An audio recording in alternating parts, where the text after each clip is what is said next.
2. Welcome to Reviving Discourse. I'm Alex, and this is Dawn. It is 12-11-2019, 6 p.m. Dawn, how's it going today? I'm good. Thanks for asking. Good. Good. I understand you objectively believe that aliens exist. Yes. Can you elaborate on that? I think it's because I heard rumors. We were all talking. We were debating hosting an intervention for you because you seem to believe that regardless of any scientific evidence to the contrary, the aliens are existing, in fact, right now. I mean, are we talking specifically just alien life? Because that's already been found. Or are we talking about intelligent alien life? Alien life has already been found? Oh yeah, bacteria. Bacteria and whatnot has already definitely been 100% discovered. What? Yeah, absolutely. Enlighten me. Mm-hmm. Because I'm under the impression that life is a pretty rare occurrence outside of the world. Let me elaborate a bit on that. So we haven't. I totally just lied and said that it's been discovered 100%. But the things that bacteria need to survive and the signs that bacteria exists have been found, but no actual bacteria has been because we don't have the equipment to measure or test for that.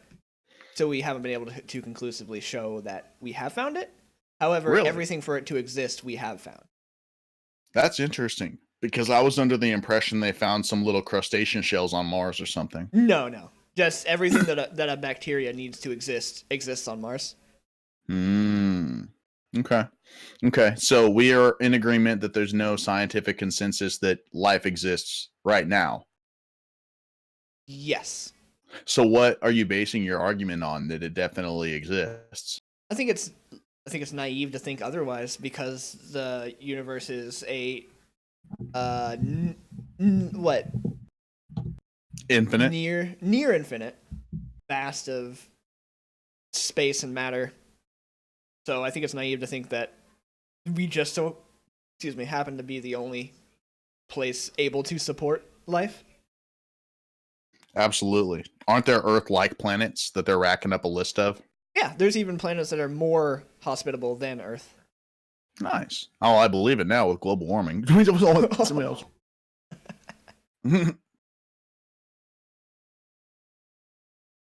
Trying to fix your chroma real quick. Keep going, please. Oh, thank you. So did you know that Neil deGrasse Tyson and Elon Musk disagree on the best strategy for the continuation of the human race as a species? Mm-hmm. Elon Musk believes that we should be colonizing other planets as rapidly as possible, whereas Neil deGrasse Tyson believes that if all of the effort that we spent on colonizing other planets was spent on defending our home planet, then we wouldn't have any problems foreseeably. What do you think about that? Defending our planet from invaders? No, like catastrophic destruction caused by either pollution or something outside of our sphere of influence, like a asteroid or a meteor. Interesting. Or a comet, I guess. That's actually a neat thought. We're not at a point of unity where that could be thought about, though. In our culture and societies, I don't think. A point of unity, as in we're not Earth. We are the hundreds of countries that make up Earth, and even smaller units than that, also. So yeah, we can't band together to create that at any point in the foreseeable future. We're too busy squabbling, is what you're saying. Oh yeah, absolutely. You think if we had a common enemy like alien presence that was aggressive to us, that would help us become prepared? No, I don't think so. Not at all. No, I think Go ahead. I think it might put us all at a table, but I think we'd still be fighting. Yeah, right. All the way to the bitter end. Although I think there's a historical precedent for people who are becoming strong nations being united by a common enemy. Mm, I suppose. We got Soviet Russia to join with us in World War II, and that immediately fell apart once we lost the Axis. Yeah, that's Yeah. true. And the space race, you would think that would unite us if we had just worked together. But Now we got to be a superpower in space too, dude. mm-hmm. Space race. Have we already talked about the space fleet, the space force Yeah, we have. We have. on this? Okay. All How it right. I sounds won't cool. rehash that then. Happening to your chroma. I'm so sorry. I pulled up an article. Let me turn down the brightness on my computer. Okay. Uh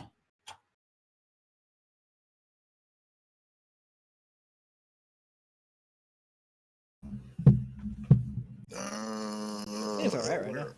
Is it all right now? Okay. What about now? Still fine. We're good. Okay. Cool. So follow-up question. If you believe that aliens exist purely based on what sounds like a numbers game, Mhm. like you just are concerned that you're going to lose the bet because the numbers are against you. So you kind of default believe in an alien presence. I suppose that can be. I think that's fair to say. Thank you. Means a lot to me because that was very hackneyed and I kind of stumbled there. But anyway, so you obviously must believe in the fact that aliens have been influencing human life since its existence on Earth. No, not a chance. You disagree? Absolutely. Okay. 100%. So 1,000. First of all, let's get all the easy ones out of the way. Abductions. Uh-huh. You and I both know, without even Googling it, that there are thousands, if not millions, of abduction stories. All fake. All fake? All of them 100%. fake? Yes. Give me one good explanation for an abduction story. Drugs. Drugs? Yes. Oh my gosh. Have you Hallucinogenics. 100%. Yeah. hallucinogenic drugs? I don't think they exist in that capacity. What do you mean? Like, so for example, the most potent hallucinogen known to man, I would argue, DMT, Okay. that will send your brain to another place and another location and have you talking to people that don't exist, right? Okay. Sure. But nobody that comes back from the trip actually believes that there was a physical manifestation that took place. They usually think of it in a spiritual way, not okay, this was mathematically provable that I talked to the demon god or whatever. So every single one of these abductions ended up with these people coming back with no trace of physical evidence whatsoever. Right? Are you sure? Are you sure about that? Yes. You've stepped right into my trap, sir. What about the people with scars that they didn't have before? Oh, so now. Yeah. Yeah, think about that. Think about that for a second. Okay, cool. They have new scars. Specifically scars and not wounds. Hold on just 1 second. Does that make my chroma mess up? No. Okay, good.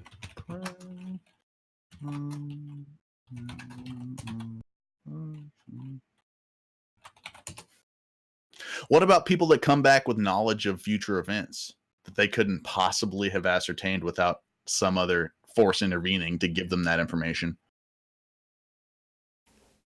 Could you give me an example? I'm looking one up right now. I'm sorry. I kind of thought we'd dive right in. I don't think any of those have ever come true. Ever. But, so here's the thing. If any of these were actually provable or true or anything like that, then there wouldn't be any doubters. There wouldn't be people. Wait, this is like tinfoil hat level of believability with aliens abducting people. Okay, that's a little bit of an extreme example. But what about the fact that, let's get more abstract with it, Okay. all of the greatest religions of Earth seem to depict people coming from the sky and relaying pertinent information to humans.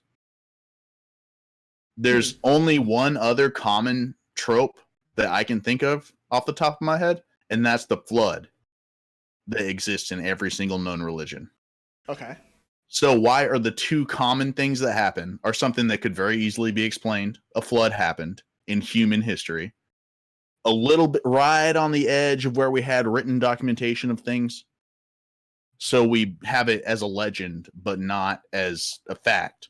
Right. And then there's another thing, not a mass extinction event, mind you, but magic people floating from the sky and imparting knowledge onto us as humans. How do you explain that? Is that a common fantasy that all humans share? Yes. So we're all wrapped up in a specific delusion that is only it's exclusive to our race, right? No, 2000 plus years ago, people were super obsessed with the sky and explaining things away as magic. So, in order to create a sort of morality and unity in people, then either one, religion exists, or two, this was made in order to make it so people would be nicer to each other, or unify, or follow specific rules and think they have a reason to do them beyond their own mortal life. So Interesting. I don't think that's because of aliens, though. No. So your argument, if I can try to wrap my head around this, is Okay. that a long time ago, all of us were obsessed with the sky for no reason. No, not for no reason. The sky was magic. Why? You look about that thing. It's forever. So You look up. You see beautiful sky that goes on forever. You look down. You see dirt. Which one is you that gotta worship? enough? Is that enough to generate a shared delusion amongst all of the races that developed over the course of history? Yes. It's one thing for all of us to be mystified by something that is mystical. I accept that. Okay.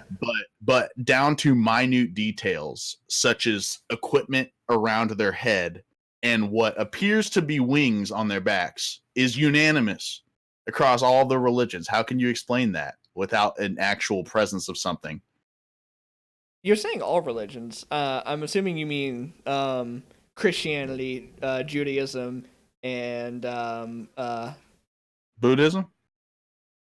what I What can't. about Judaism? You said that, didn't you? Yeah, I did. And Okay. what's I'm Native saying American religions. really Native American too. Yeah, Native American religions corroborate the flood, and they also corroborate star people. Star people. Ooh. Yes, which is what they call them. Huh. And that's when I lose most of the audience. What? I hmm, I'd like to believe, but What I about just like ancient Mayan civilizations, the Anunnaki? uh-huh. People in South America have legends of people with equipment around their heads and wings coming down and mating with humans and making us into the species that we are today. That's another thing that I think a lot of religions agree on is that there was a point where we weren't people, and then something happens, and all of a sudden we're people. Hmm. We have the presence of forethought. We have the presence of written word. We have a lot of advantages that no other animals have gotten for some reason. Dolphins maybe, but they can't talk, so fuck them. I don't know. So then this is all just like abstract evidence, sure. Abstract evidence. As in like this means this exists, so maybe this exists too. Maybe aliens exist because all religions talk about the flood or people coming down from the sky. Yeah, Why can't it be actual angels? It's probably just as probable, that's true. if not more so. That's true. Or aliens are angels, and we can't really differentiate between the two. That's interesting. Yeah, That's a good thought. I think that's a lot of it. But another let's okay. You want something tangible, Okay. Yeah. brother? Let's take a look at this event. that I sent you. The Dyatlov Pass incident. Very Russian. Very Okay. bad. So, have you heard about this? Do I No. need to start from the very beginning? Please. Okay. Let's see. Hold on a second.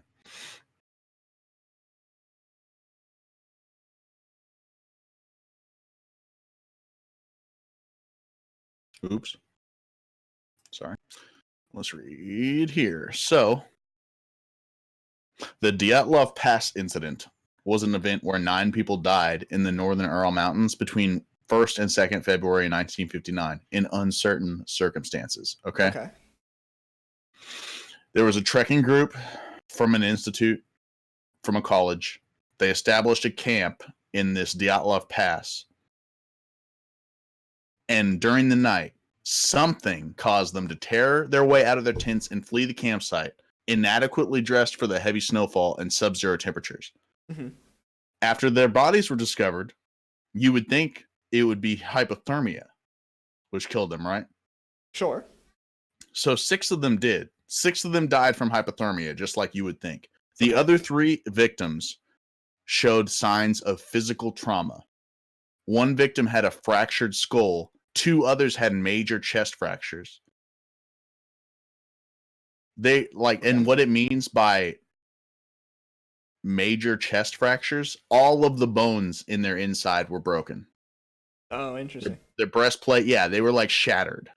It looked like a car hit them, basically. You could compare those injuries to a car hitting someone. Okay. But this was in the middle of winter in a forest. So the investigation officially concluded a compelling natural force had caused the death and never got more specific than that. Interesting. Uh-huh. You think aliens? Aliens, of course. Aliens came down and broke some people's chests open and then left? I think so. Absolutely. I think that there's no other explanation for it than aliens. They fell 20 feet out of a tree onto their chest. Or why? So explain why they fled their tents nearly naked and then decided to climb a tree. bear. Okay, that is one of the options. That numerous theories have been put forward, including animal attacks, hypothermia, avalanche, catabolic wind, infrasound-induced panic, military involvement, or some combination of these. Military involvement. Mm-hmm. It was in an area where there was military bases that had been put there by Russians to secure. We don't know. We don't know, Donald.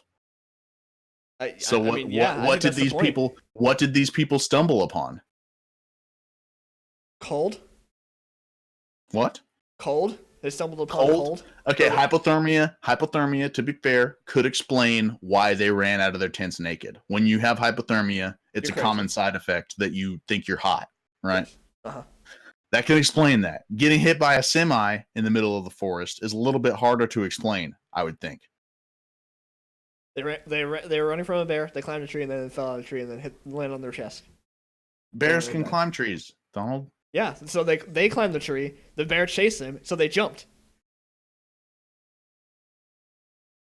I think we recognize bear wounds. I think there's technology that even in 1959. And then they jumped, landed, and the bear realized they died and didn't want them anymore. Oh, now who's believing in folklore?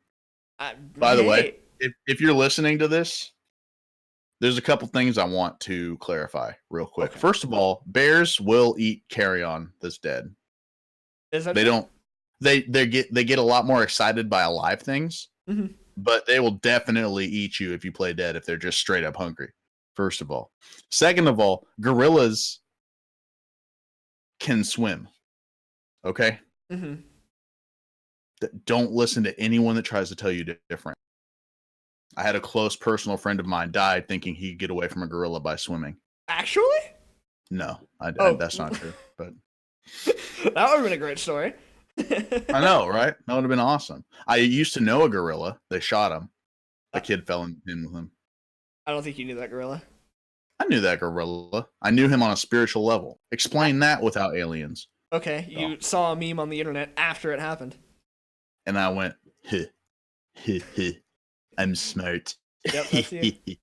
I love when you see memes and you think I'm smarter than someone. But infrasound induced panic. Do you know about infrasound? Infrasound? Infra, not.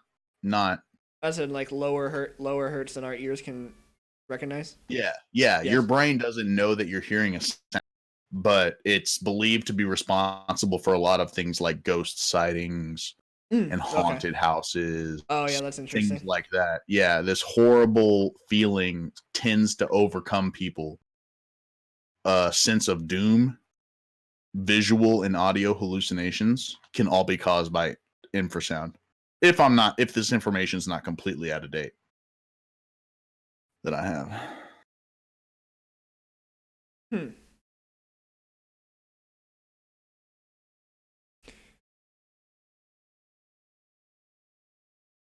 Wow.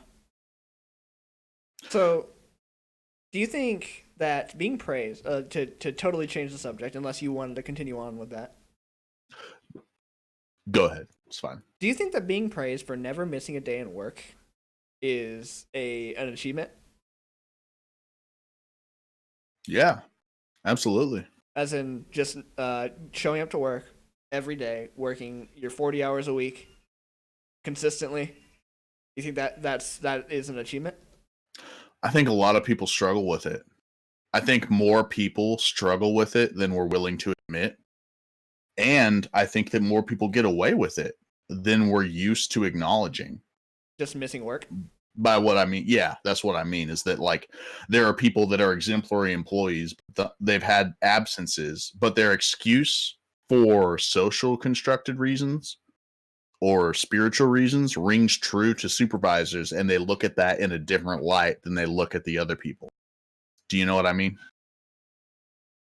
Say that one more time? So, due to your social status or your relationship with people above you in the workplace, Mm-hmm. you may appear to be an exemplary attendance person.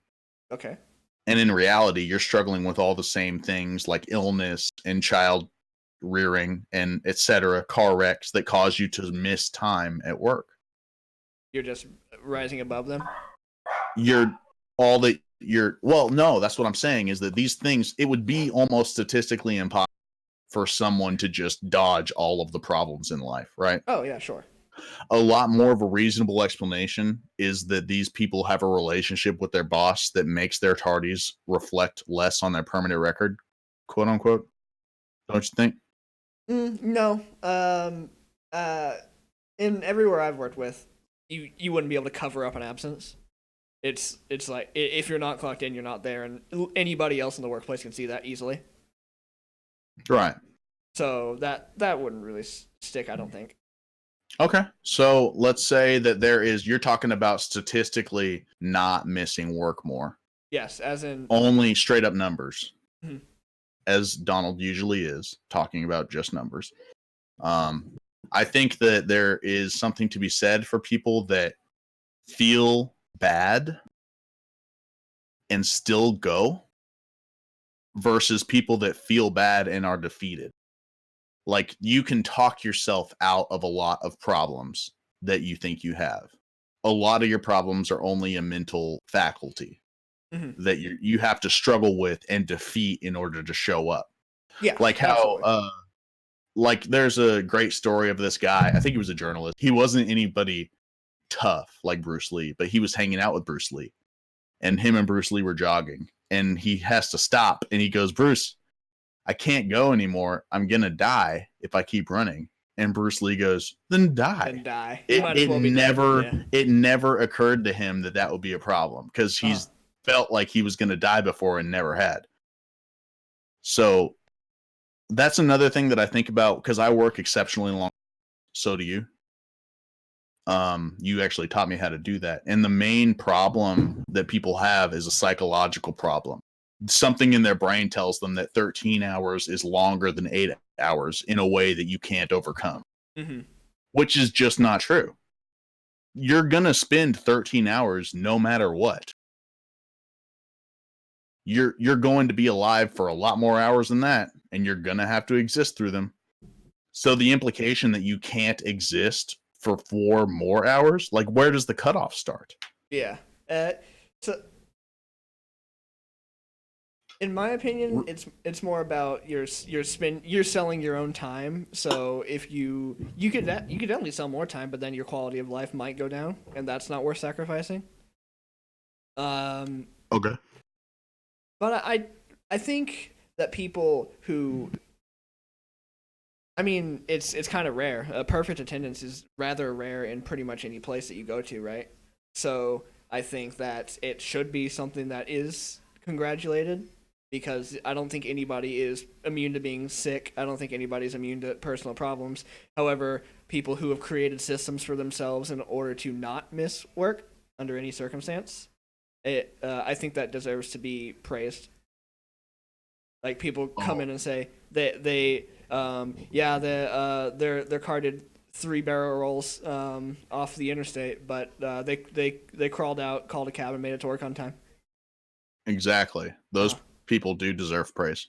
yeah, I I say so. think I think I think that there's this impression that the majority of people have that things outside of your control happen about coin flip ratio.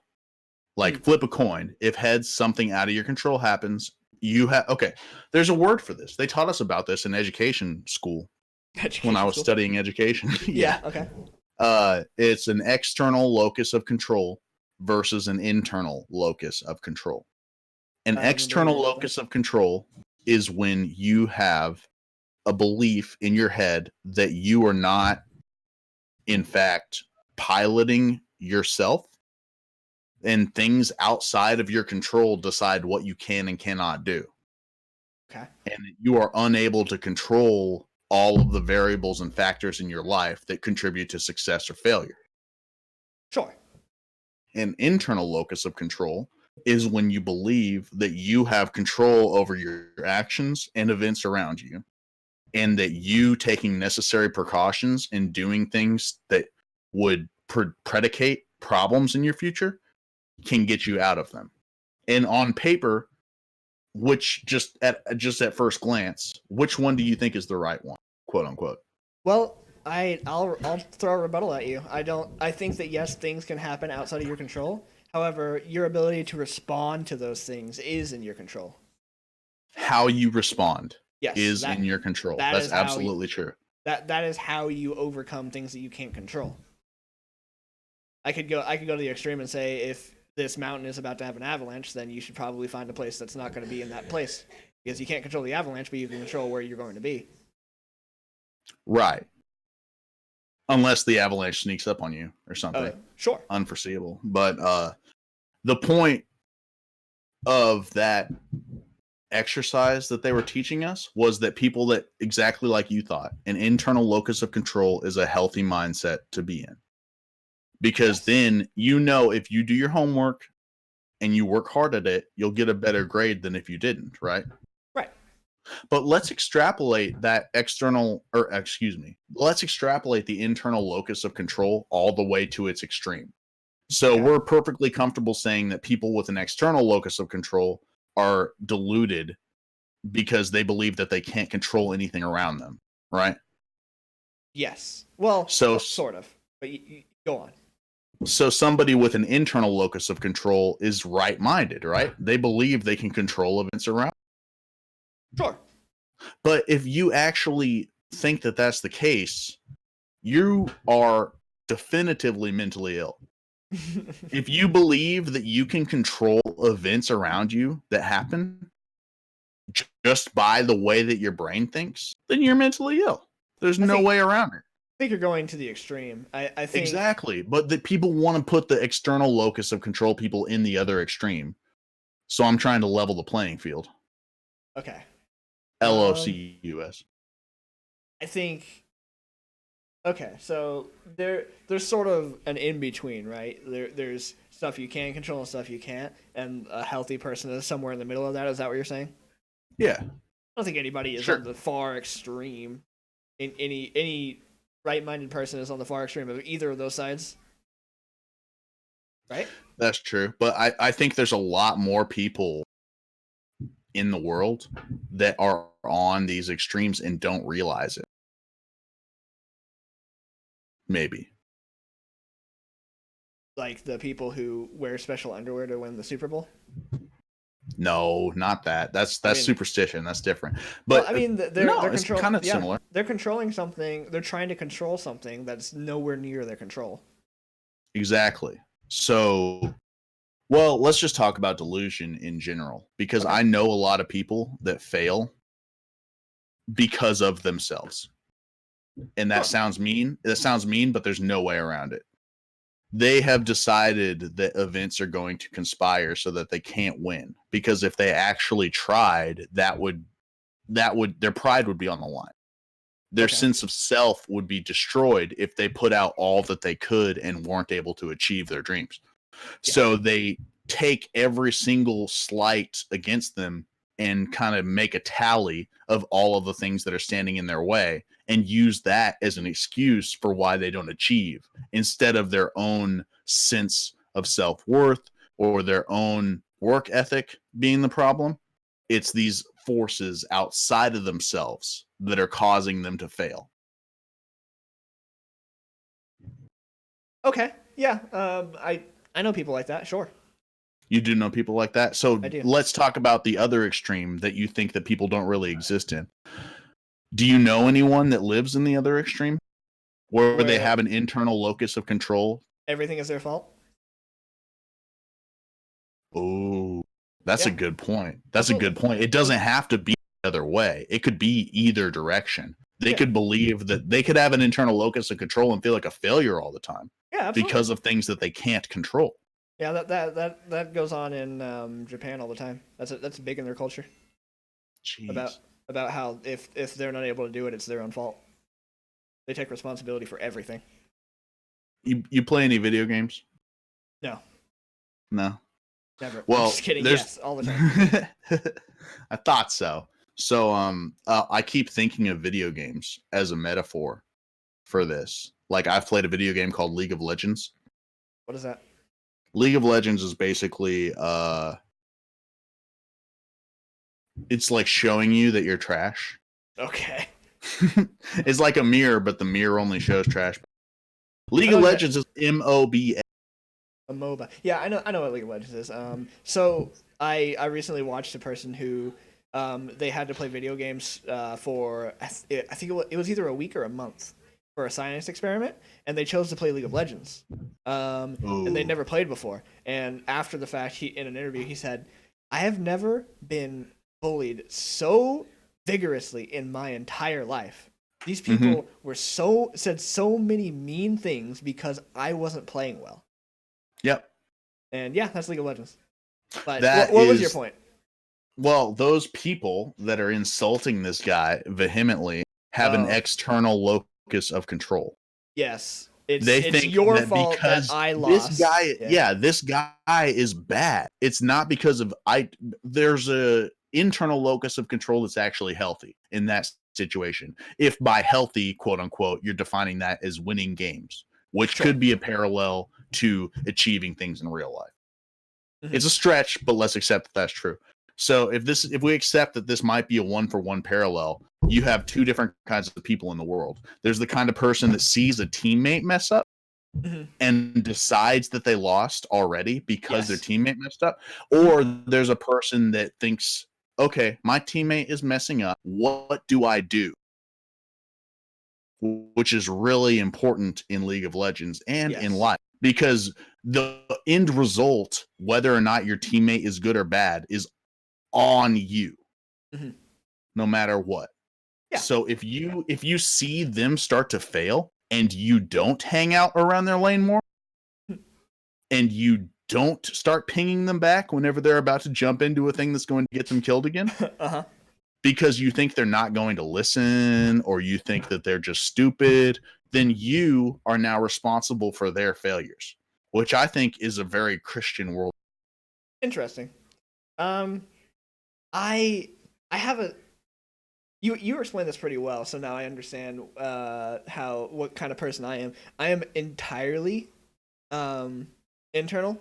It's everything is if something doesn't happen the way that I wanted it to, it's my fault. That in every regard, in situations where the few where it's not, it's because I depended on somebody and they didn't hold up what I was depending on them to do. For instance, like if I were to set up a time to meet and go to like the dinner with somebody and they didn't show up, it's not my fault, but and it's theirs because I depended on them to. So I'm going to hold them to it. However, in any other circumstance, like specifically with League of Legends, if I were to lose the game, it's probably because I didn't play very well, or I could have done something better, which is always the case with pretty much anything. You could have always done it better. You could have always made it outcome a bit more Absolutely. favorable. There's, of course, situations where that won't be the case, but for the majority of them, your own success is dependent on your own factors and your own effort and your own knowledge ability on whatever you're doing. Okay. So let me try to unpack that. You, in those types of situations, high risk, high reward, high intensity situations, you'll always put the focus back on yourself. Yes.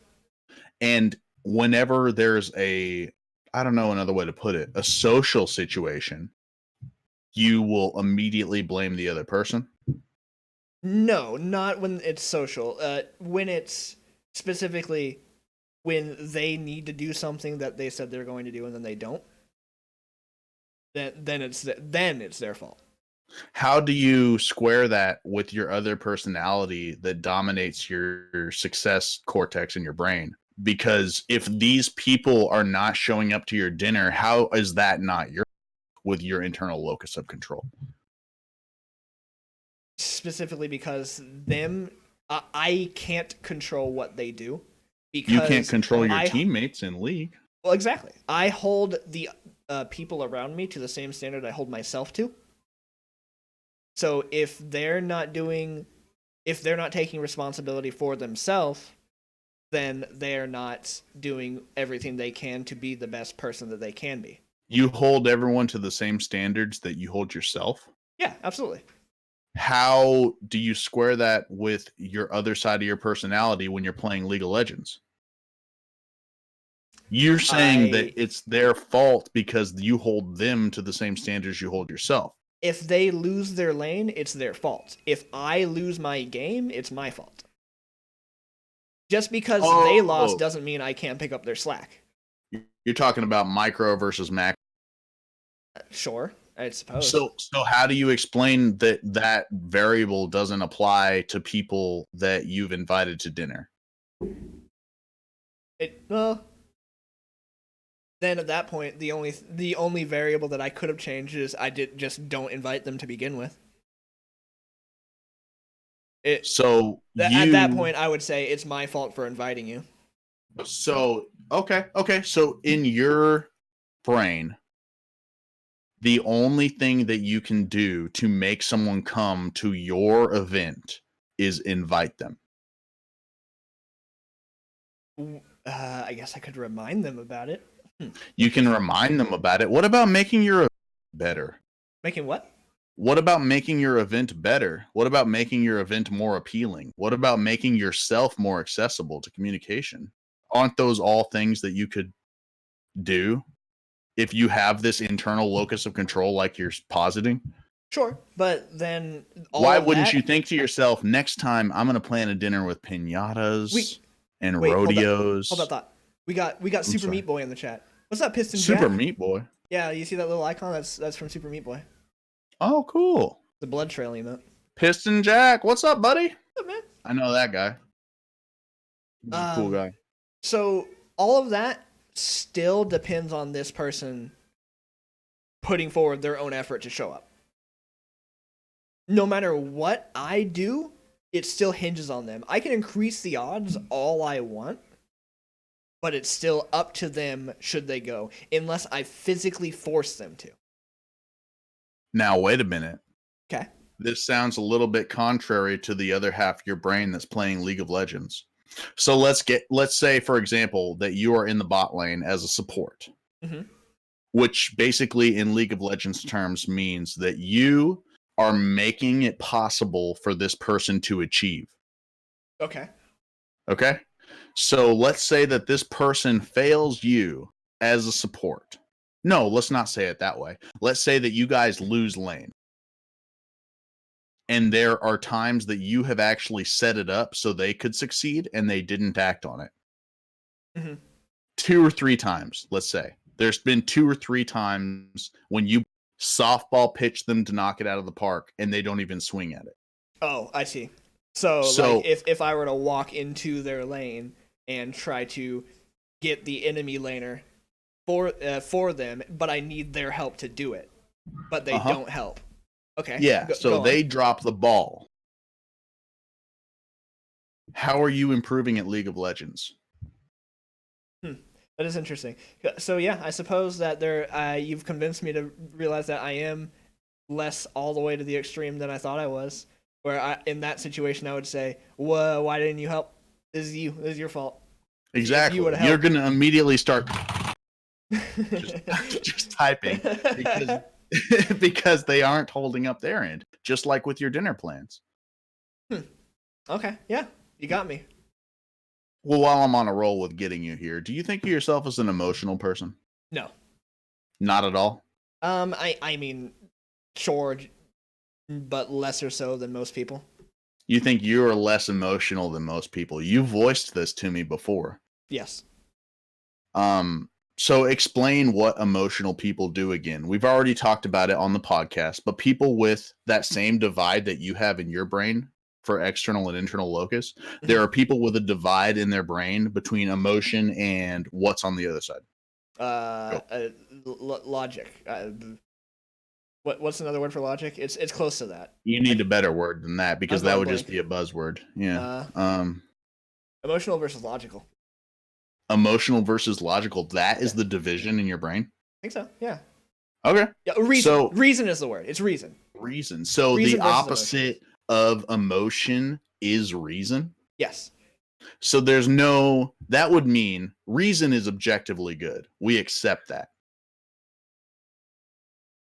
Is there any circumstance where reason is actually, bad? Let me rephrase that. I don't think they're necessarily opposites. I think that you can have reason and emotion in the same. Like maybe it's reasonable to be mad at somebody, you know. But in the sense of character traits, I think reason and emotion are the two different poles. If that makes any sense. So there's no such thing as emotional intelligence in your worldview. The ability to reason your way through an emotional landscape. Yes, that exists 100%. So how can you explain that to me? Because if you're being reasonable, you're not being emotional, and vice versa. Well, emotions are chemical reactions at their base. You're not mad because you want to be mad. You're mad because your body created some sort of reaction in that makes you respond as mad. That's how like mood stabilizers and antidepressants work, because they change your chemical balances so that it inhibits your ability to feel that way. So your ability to think I feel this way because I can do something about it is your way to reason away emotion. And I do that frequently to myself. Interesting. Yeah. So this Donald that exists that is more reasonable than emotional frequently has to do battle with emotional I didn't feelings. say frequently. You did say frequently. I do it to myself. I think you said frequently. I don't think I did. Can we get Jamie pull that up? I think you said frequently. I frequently debate that with myself. Well, I'll take the frequently back then, if I did say. Okay, so you, with your superior intellect, are able to defeat this unnecessary chemical response in your brain to situations. I wouldn't say defeat. What do you do with it then? What is the purpose of the? Can you find a purpose for emotions in people's lives? Oh, sure. So I how could that be the opposite of reason? We've already agreed that the opposite of good is bad, and mhm. reason is good, and the opposite of reason is emotion. If A plus A, you know what I mean? Transitive property. Okay.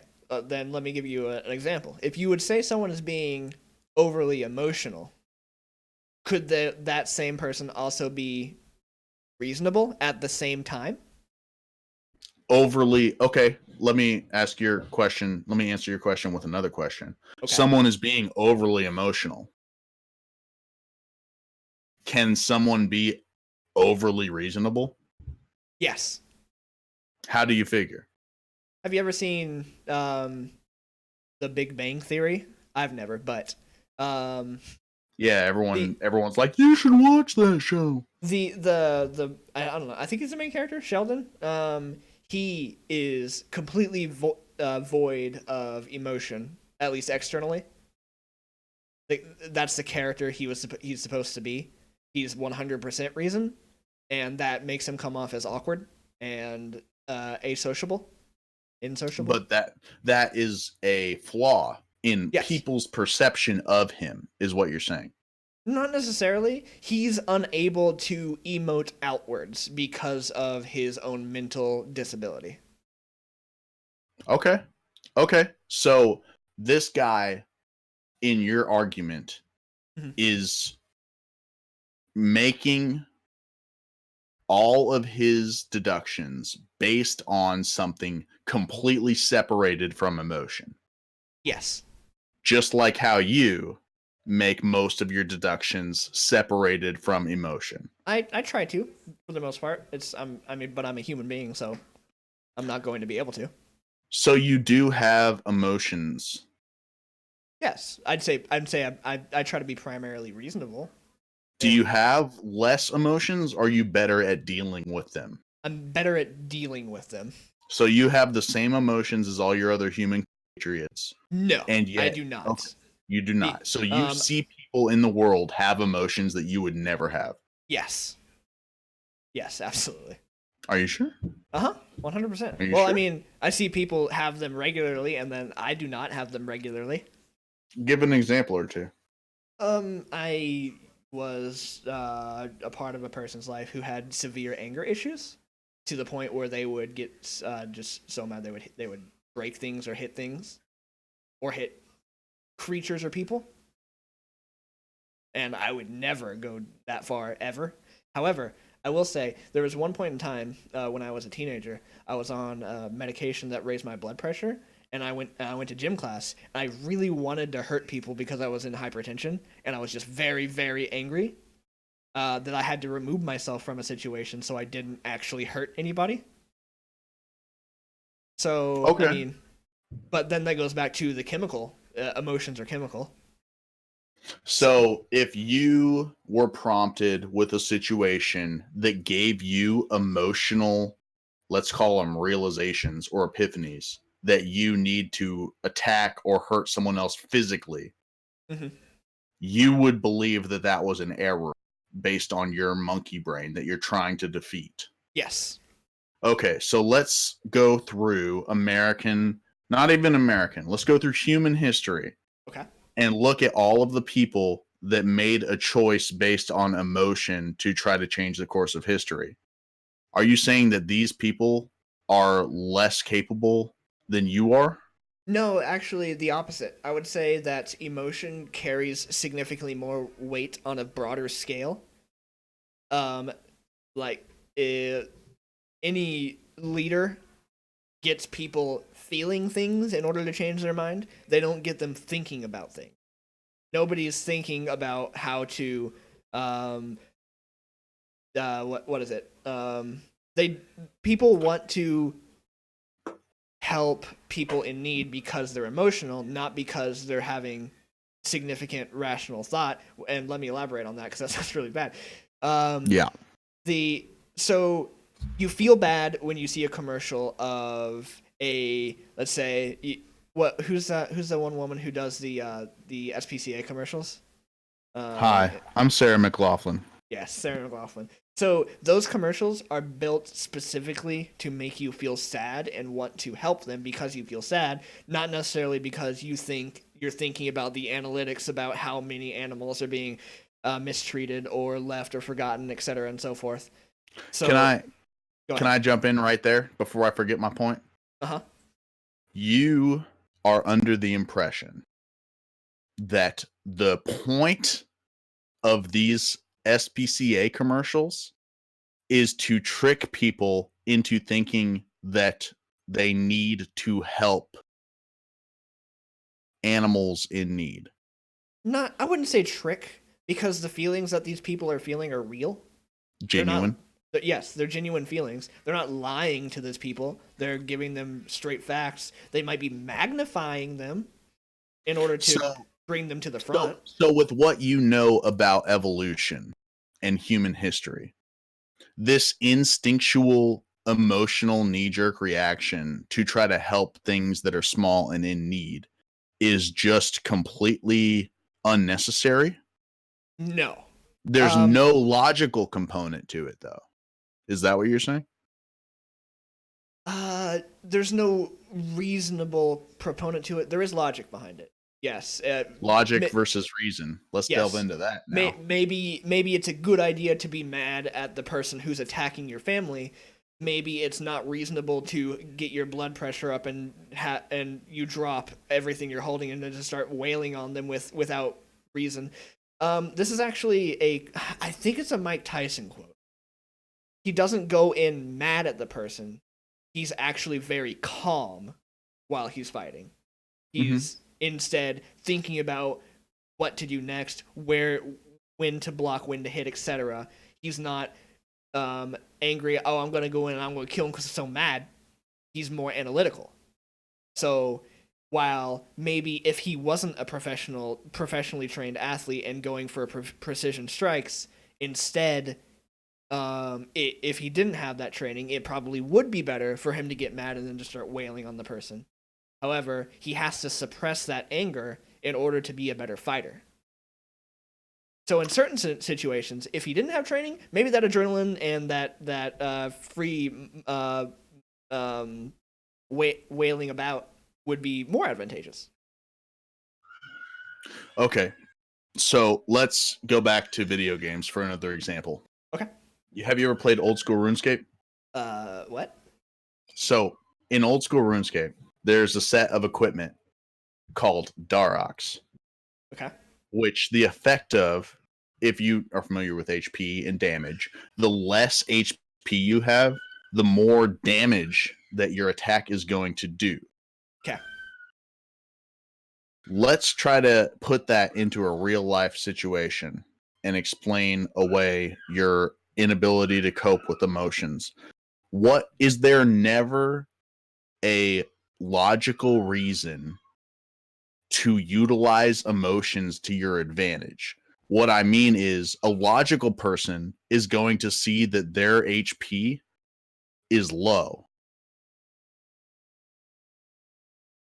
but they won't be able to unlock the emotional power of that extra hit because they refuse to acknowledge emotions as value. Don't you Hmm. think that that's the weakness inherent? Um, I'm not sure I follow your allegory. So, if you are a logical person, you are going to make decisions not based on emotions, but based on, we can't really define it. It's just something that humans like to do called logic, where the most reasonable answer is the correct answer. Okay. That would necessarily weaken your game. It takes cards out of your hand if you aren't able to unleash your emotions in a purposeful way. Isn't there a logical way to wield your emotions? Hmm. Aren't emotions a tool that you can use? Isn't Um, suppressing them nerfing yourself? I think in social interactions, maybe. A protester a mad protester will probably protest more than a calm one. So if you want to get someone The calm who, one won't show up. There's and no calm protest. I don't think that's true. I Why are think they there? because they want change. But I think more people are susceptible to being angry and then wanting change than not.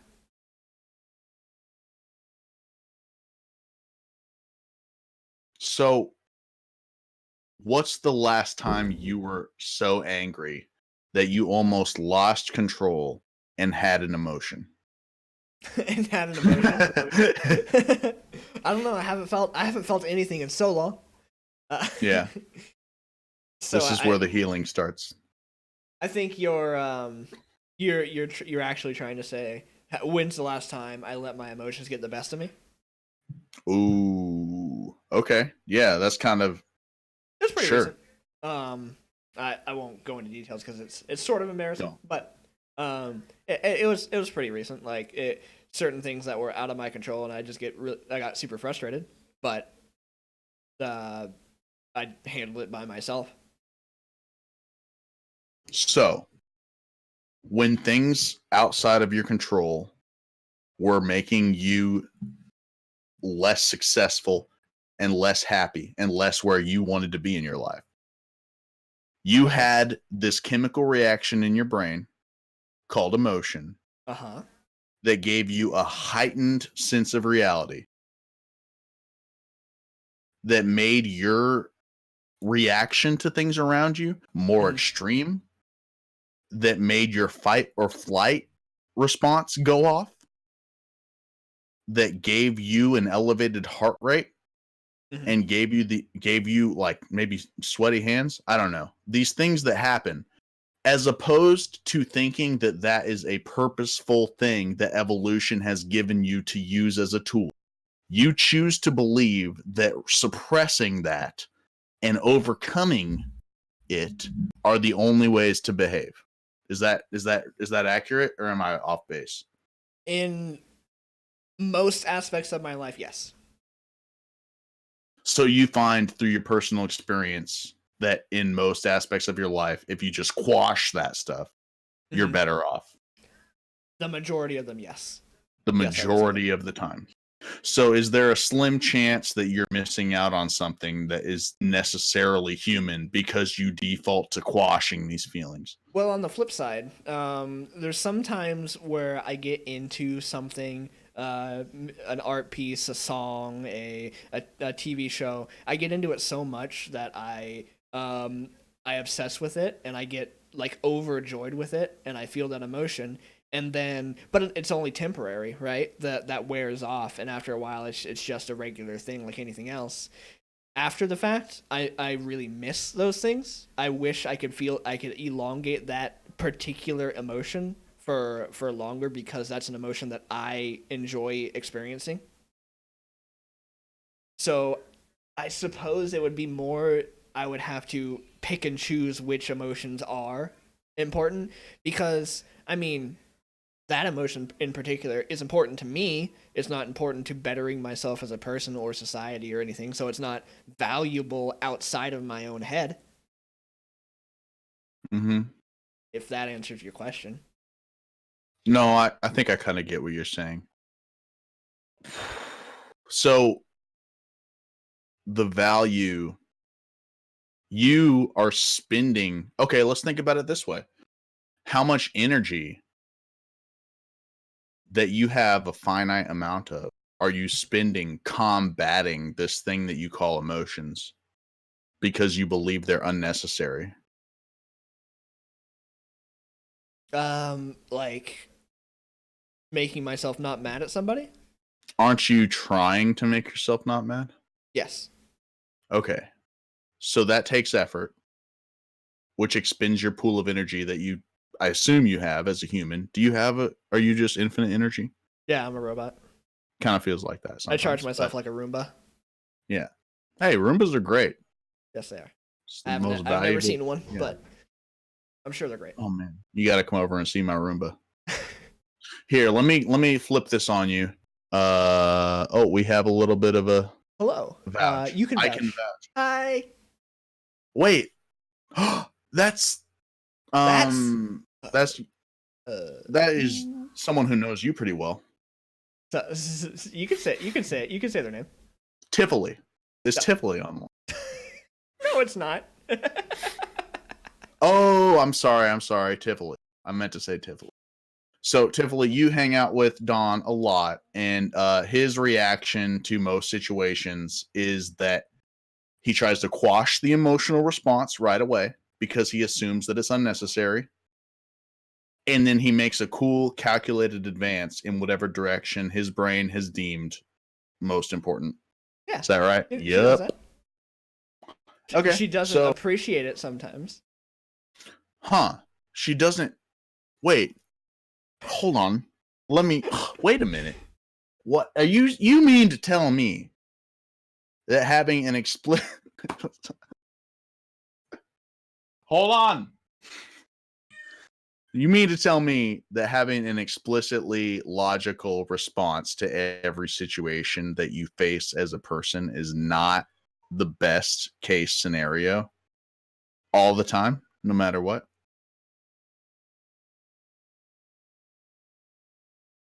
Okay. What's your point? My, my, I'm just trying to make a case for this other side because that's what I'm gonna put all my cards on the table. I know you. You know, we've done a lot of podcasts together. I think of you as a very emotional person. Really? Yeah.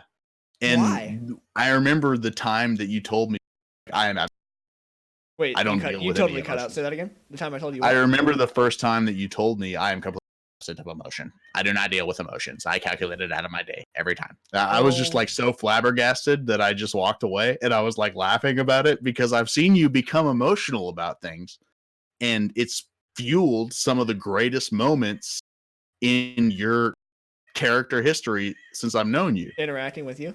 You think so? For example, there was a recent moment when you were having an emotional, I don't know what to call it, a discharge. That's gross, but it sounds like something you would say. So you were having an Okay. emotional discharge in your brain, Gross. right? That's And disgusting. and instead of doing a calculated logical approach, you began systemically messaging everybody in your area Yeah, that's to pretty funny. hound someone about a that was situation that was you had specifically control. meant as a joke that didn't fly.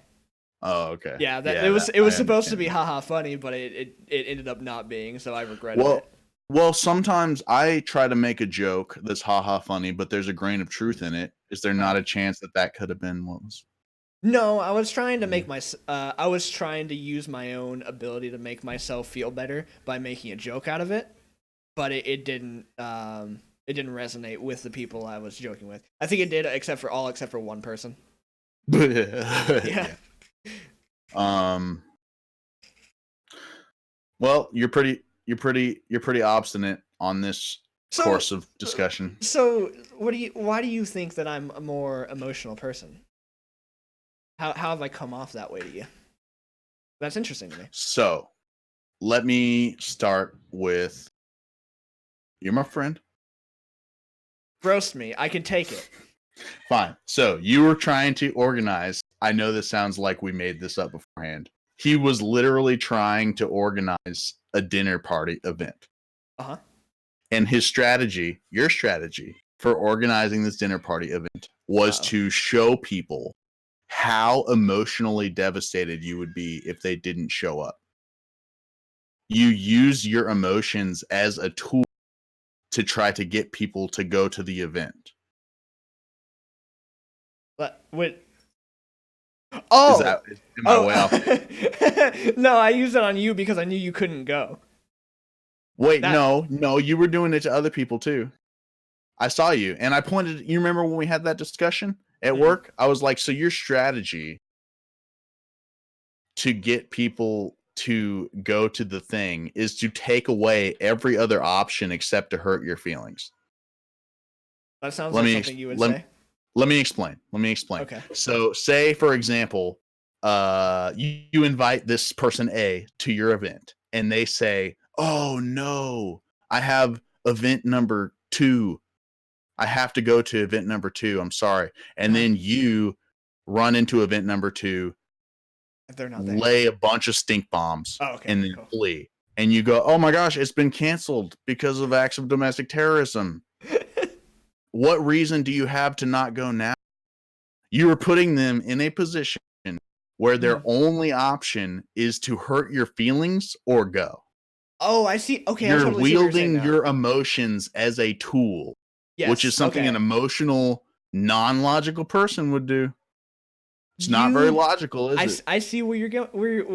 What you're saying now. So you actually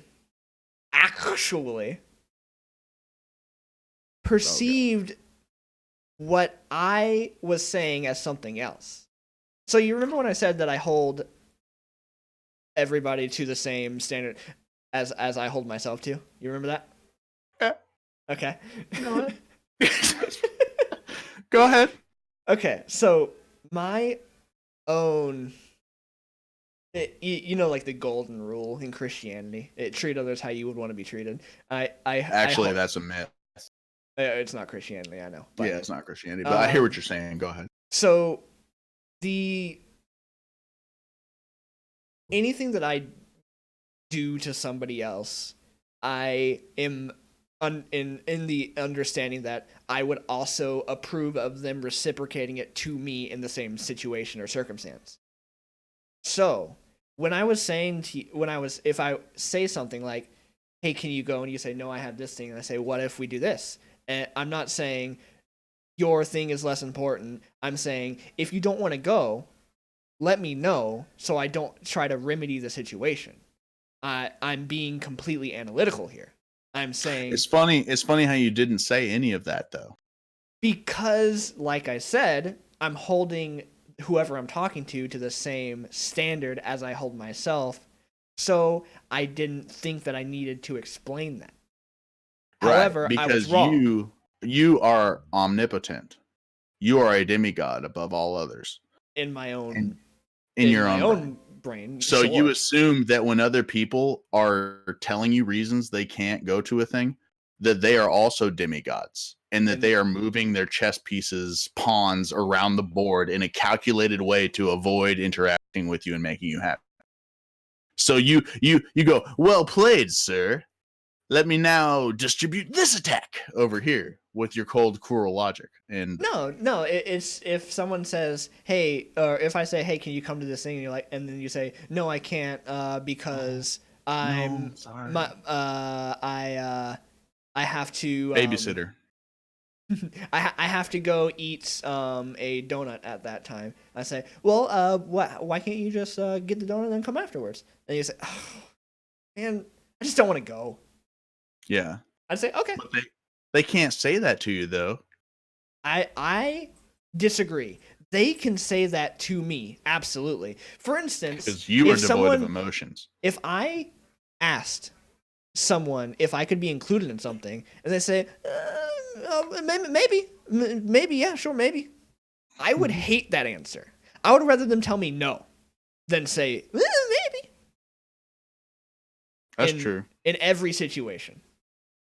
Because then I'm being led on and thinking and changing around my own schedule in case I'm going to be included, when in reality I was never on the contention table to begin with. So your basis for your behavior in that scenario is that if you had your roles reversed, you would want them to be straightforward with you. Yes, Why? because I don't want to be given the Feel runaround. you don't want to feel I'm not. I don't know what you want me to say. I'm leading you. I know. I don't You know what don't you're want to leading me to. feel. There's an emotional correspondence to what you're describing because you were saying that if I was in your shoes, that would hurt my heart, which is something that you've agreed doesn't exist already. Huh? Too much. I'm sorry. I went off the rails. So there is an emotion though to that because them okay, so I invite me to something. Hey, Alex, do you want to go to the bowling alley? Oh, my babysitter fell through on me. Now make me an excuse. Uh, give you a response. Yeah. Bring your kid. Bring your kid. Okay. And then I go, crap. What am I thinking in my head? How to get out of this situation? Why? Because you don't want to go. Because no, that's not why. Me not wanting to go is not why I'm lying to you. Okay. Why are you lying to me then? You tell me. Because maybe there's a thing that exists in your head that you don't have control of and it overwhelms you sometimes. And if that were to happen and it was my fault, then I would feel really bad. I'm not following. If you were devoid of emotion, nobody would have a problem shitting. Nobody would have a The- problem. You cut. the- I think you got bleeped by your own microphone.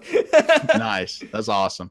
So if you were devoid of emotion as you claim to be, nobody would have a problem. Okay, I don't claim to be devoid of emotion. You claim that it's useless. You claim that it's a problem that you overcome.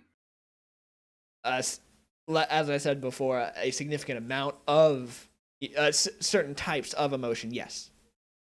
In certain types of situations. Here, let's flip this around because I feel like I'm attacking you. I'm gonna explain myself and you attack me, okay? Okay, cool. So I think of emotions as a tool to help you reach a logical conclusion. Okay.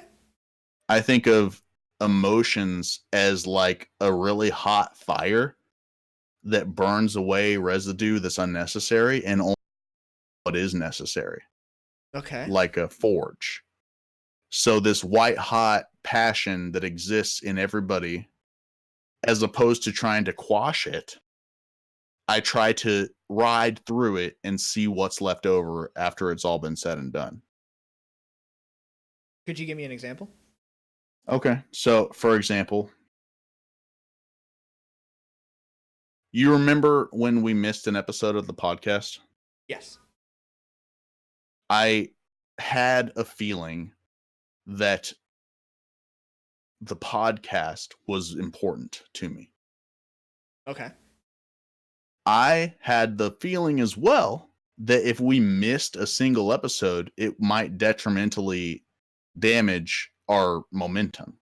Okay. Now, when I'm talking to you about this, I start to feel agitated with you because you canceled the podcast. Whoa. I'm sorry. You told me to give an example. I'm trying to think of the most recent one. It's not anything bad. We're still friends, but the point that I'm trying to get at is that I had an emotional response in order to save the podcast. So if I had to go, no, you know what? Fuck you to you. If I had to ride that wave to scare you into putting the podcast back on the air, is that not a cold, logical, calculated decision for survival purposes, as you claim to have? So, in this specific hypothetical situation, would that be advantageous? And no, it wouldn't be calculated, and no, it wouldn't be reasonable in any. How do you capacity. figure? How do you figure? Because it is entirely fueled by emotion. Maybe, Wait a minute though. Now we're not distinguishing between emotion and action. I feel this way. I look at how I feel. Mm-hmm. I determine why I feel the way that I do, and then I make a calculated response using that as fuel.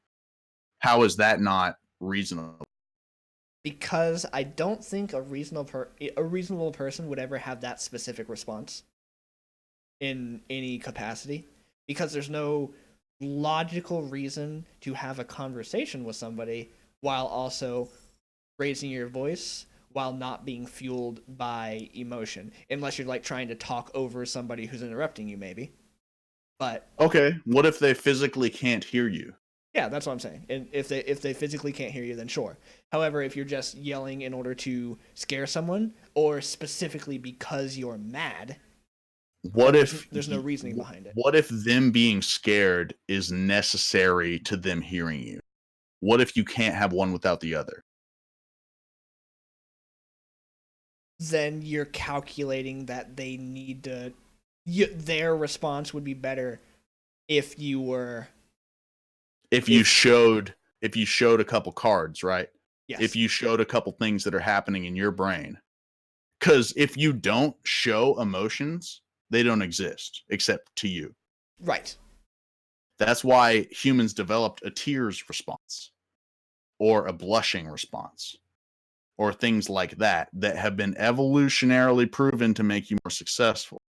Yeah, sure. How do you differentiate the tears response or the blushing response from the emotion response? Because in my head, those are the same thing.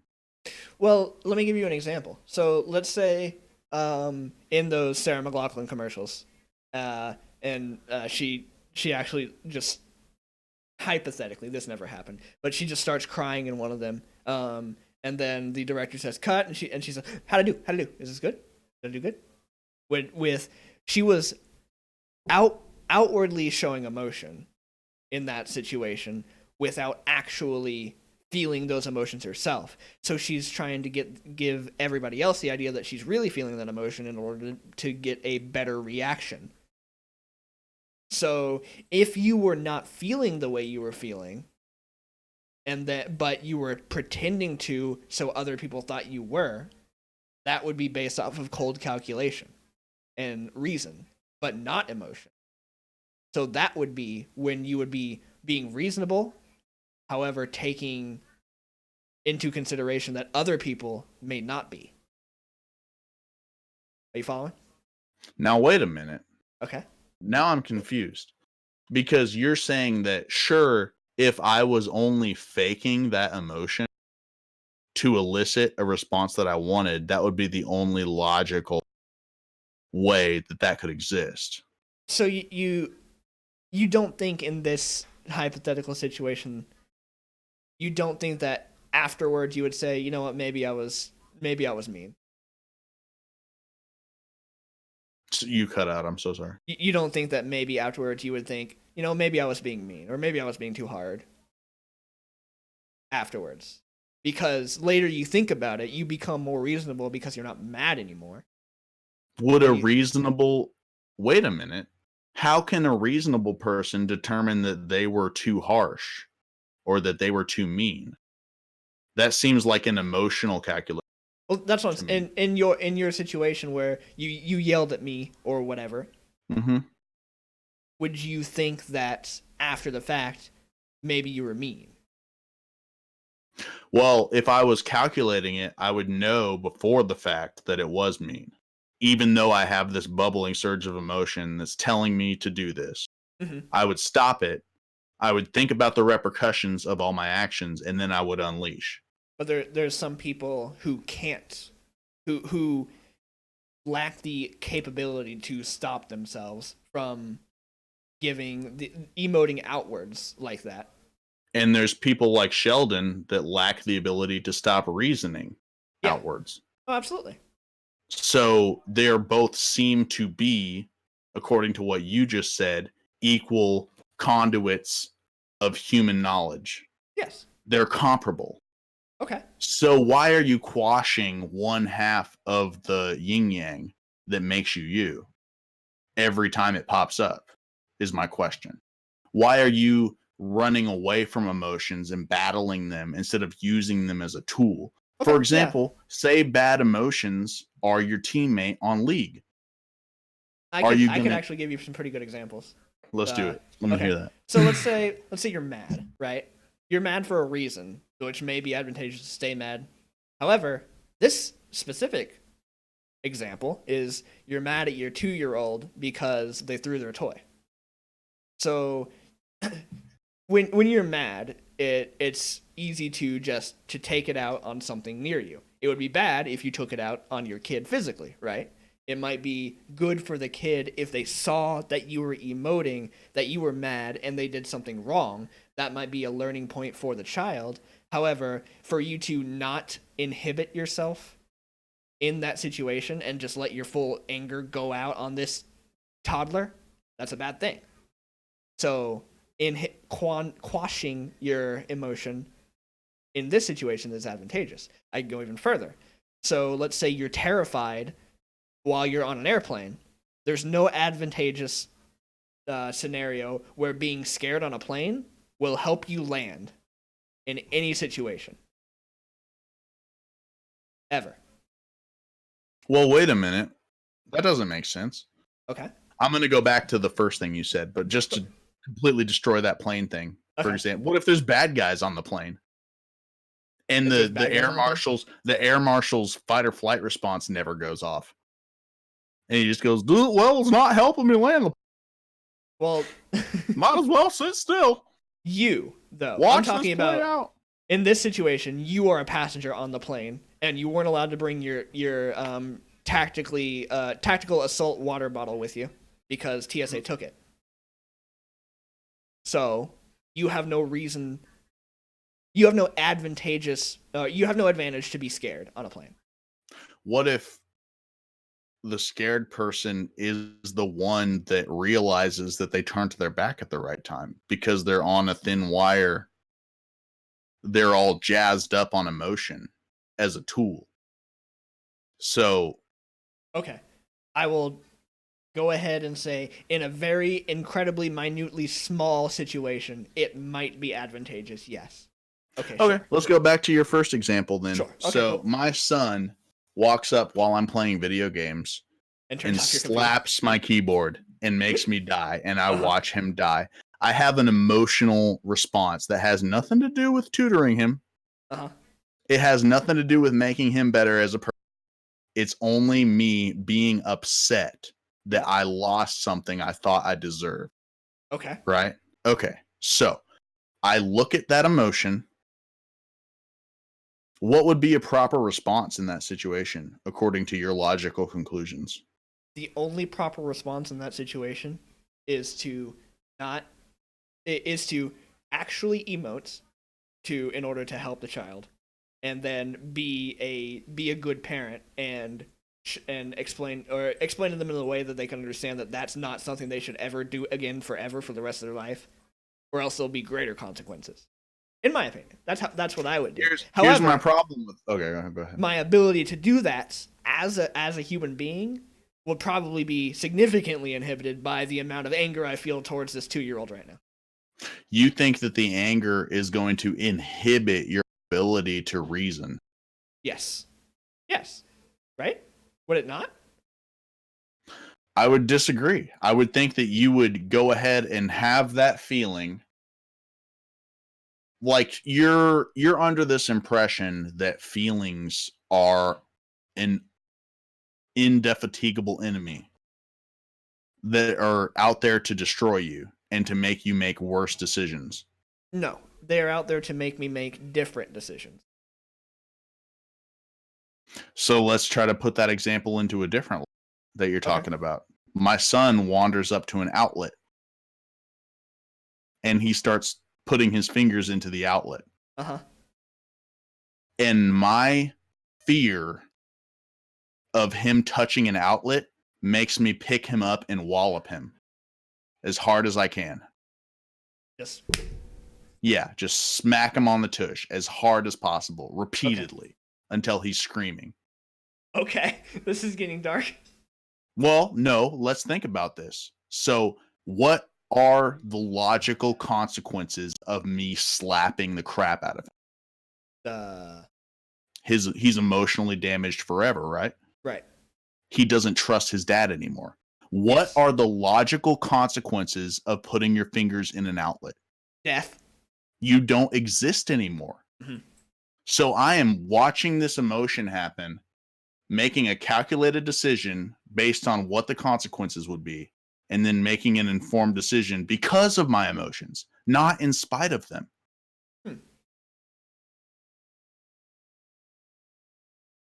Don't you think is my foot in the door? Well, I think that everything I'm saying works on paper, but doesn't work in real life. For instance, my niece recently, we were talking about what we could make for dinner, and it was, let's see, it was very late after I had just gotten done working 14 hours, and my niece was trying to help. She was we were thinking about what we can make for dinner, and I said I don't want to cook. I'm very tired. I was talking to my girlfriend, and she said that she didn't want to cook either because she wasn't feeling well. And I say, okay, we'll need to figure it out then. And my niece the entire time was saying we can just go get pizza. And she said this about 7 times during the course. I didn't have a good opportunity to stop what I was saying or stop what my girlfriend was saying in order to say, no, we can't do this, and here's why.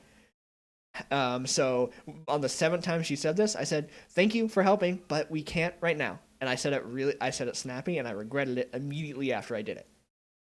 Because it made, I didn't get to talk to her about it afterwards, but I think it made her feel like she was a nuisance instead of when she was legitimately trying to help the situation. And there is no advantage to my frustration in her learning. Now instead she thinks it's probably best not to do that ever again. So explain how your frustration overcame you. It made me respond to her in a way that didn't convey what I should have or what I wanted to convey. Instead of conveying this specific help you're trying to provide right now isn't going to work, but thank you for trying. Instead, it's you're not helping. Hush. Now, don't you think if you let me give you an allegory here Okay. because I don't know if this is too far fetched. So, a police officer, fresh out of training, goes into a tense situation, becomes scared, which is an emotion, Yes. pulls his gun out and shoots somebody. Yep. Well, now let's say that a veteran police officer goes into a situation, becomes scared, and doesn't shoot somebody. Okay. Don't you think that this police officer interacting with that emotional aspect of himself more made him more capable of making the right decision? For example, if you, as opposed to your strategy of quashing emotions, were to engage with your emotions more, don't you think you would have more real life experience in making yourself step back and not snap at the child? Do you think that you are nerfing yourself by diminishing the importance of your emotional intelligence? Maybe you misunderstand. I don't have the inability to feel. It's I try to discipline myself in a way that what I feel doesn't affect those around me in a negative way. So instead, for instance, that interaction I had with my niece, those are the things that I'm trying to not have happen.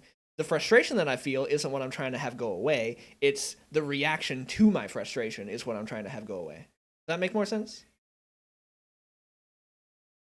Yeah, I think so. So I'm I'm just not trying trying to to not feel frustrated. I'm trying to not snap because I feel frustrated. exactly. So the more experience you have with frustration, the more you're able to. Sure. So I'm not losing the ability to be frustrated or learning from being frustrated. It's actually the opposite. I am. However, I want to condition myself in to be able to react and not be I'm frustrated inside, not outside.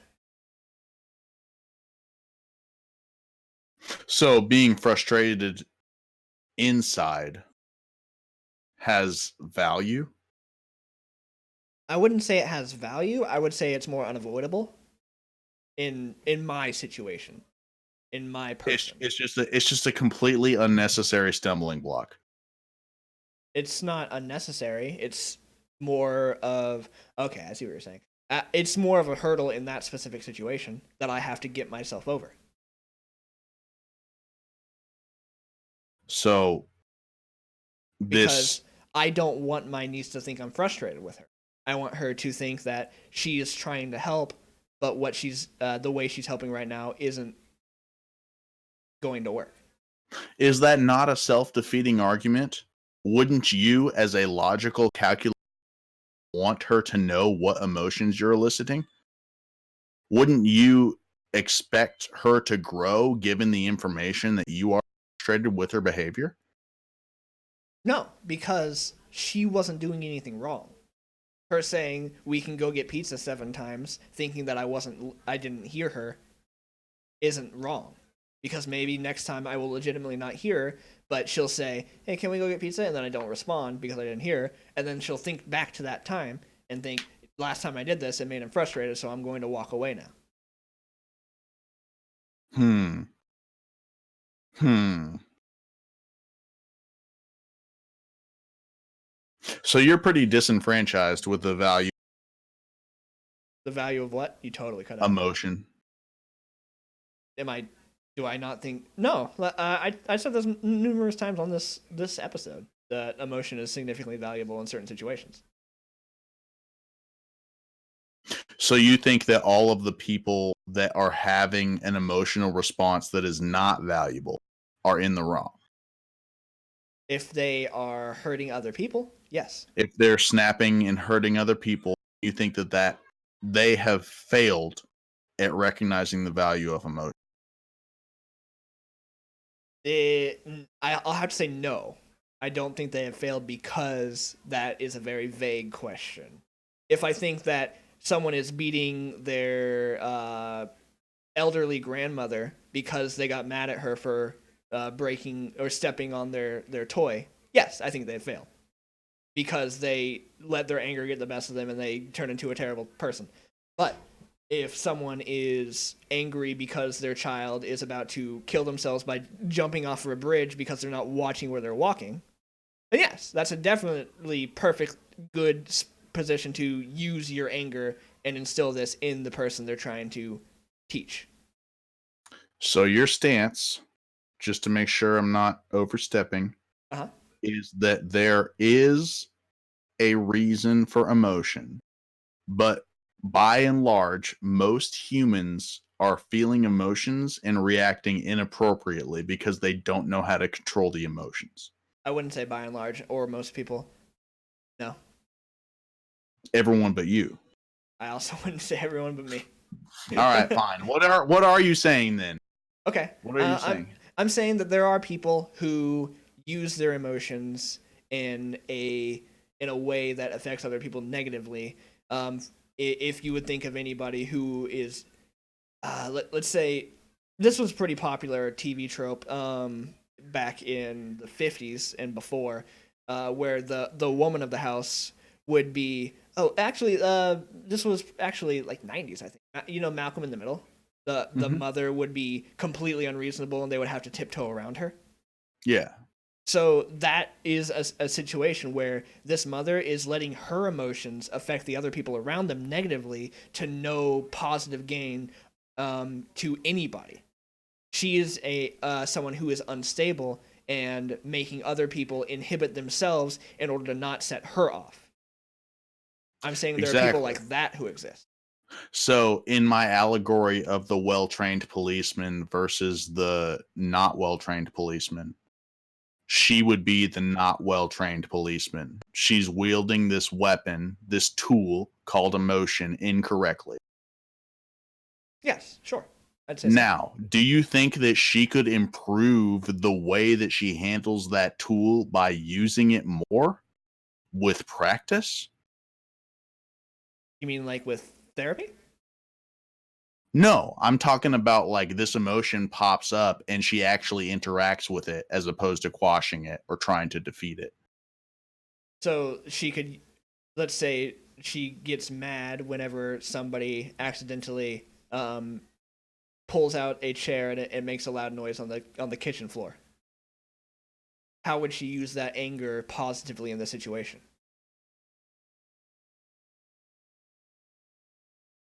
She could realize how powerful it made her. I mean, it if it's giving her the strength to lash out at somebody, then she could realize like, "Oh, that is a tool to So lash out at people." she's putting a rational thought into her feeling. No, I'm saying her feeling is rational. It's just how you use it and how you practice with it and Okay. anticipate as I a think I'm tool. I think I'm beginning to see what you're saying because I've been totally lost this entire time. Okay. So you're saying that the feeling she gets in response to this chair moving is real and valuable and should exist. She shouldn't try to not feel that way.